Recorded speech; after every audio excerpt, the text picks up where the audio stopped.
কৃষির সাথে সম্পর্কিত শিল্প কলকারখানা যেমন গড়ে তুলবো, একইভাবে যারা আইটিতে কাজ করে তাদের জন্য আইটি পার্ক বা আইটি হাব আমরা গড়ে তুলতে চাই। দিনাজপুর এলাকায় আমরা বিভিন্ন জায়গায় যেখানে যেখানে প্রয়োজন আমরা কৃষকদের উপযোগী করে হিমাগার তৈরি করতে চাই।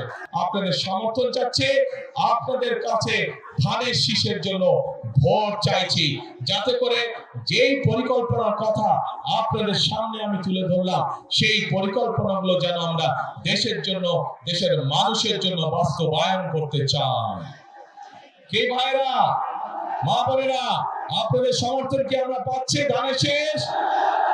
ইনশাআল্লাহ। এই এলাকার মানুষের অনেকগুলো দাবি আছে। আমি আপনাদের সামনে, আমার সামনে যে দাবিগুলো আছে সেইগুলোর ব্যাপারে, কয়েকটি ব্যাপারে আমি আপনাদের সাথে আলোচনা করতে চাই। আমরা পঞ্চগড় এবং ঠাকুরগাঁয় যে চিনি কল আছে, যে রেশম কারখানা আছে, পঞ্চগড়ে যে চা শিল্প আছে, এই শিল্পগুলোকে আবার আমরা গড়ে তুলতে চাই, যাতে করে এই এলাকার মানুষ বেকার না থাকে, যাতে করে এই এলাকার মানুষ কর্মসংস্থানের মাধ্যমে হালাল রুজি করে বেঁচে থাকতে পারে। প্রিয় ভাই বোনেরা, আমরা ঠাকুরগাঁয় ক্যাডেট কলেজের একটি দাবি আছে, এই দাবিটি আমরা চেষ্টা করবো ইনশাআল্লাহ বাস্তবায়ন করার জন্য। প্রিয়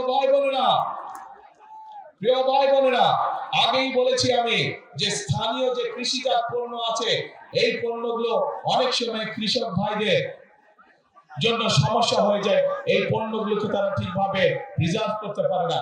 সেই জন্য এই সমগ্র এলাকায় ঠাকুরগাঁ সহ, পঞ্চগড় সহ, দিনাজপুর এলাকায় আমরা বিভিন্ন জায়গায় যেখানে যেখানে প্রয়োজন আমরা কৃষকদের উপযোগী করে হিমাগার তৈরি করতে চাই, যেন তারা তাদের উৎপাদিত পণ্য সঠিকভাবে সংরক্ষণ করতে সক্ষম হতে পারে।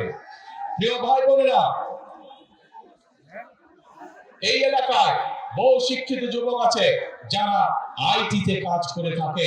সেই জন্য আমরা এই এলাকায় কৃষিকে যেরকম জোর দিব, কৃষির সাথে সম্পর্কিত শিল্প কলকারখানা যেমন গড়ে তুলবো, একইভাবে যারা আইটিতে কাজ করে তাদের জন্য আইটি পার্ক বা আইটি হাব আমরা গড়ে তুলতে চাই, যাতে এলাকার ছেলেরা এলাকা থেকেই তারা তাদের কর্মসংস্থানের ব্যবস্থা করতে পারে।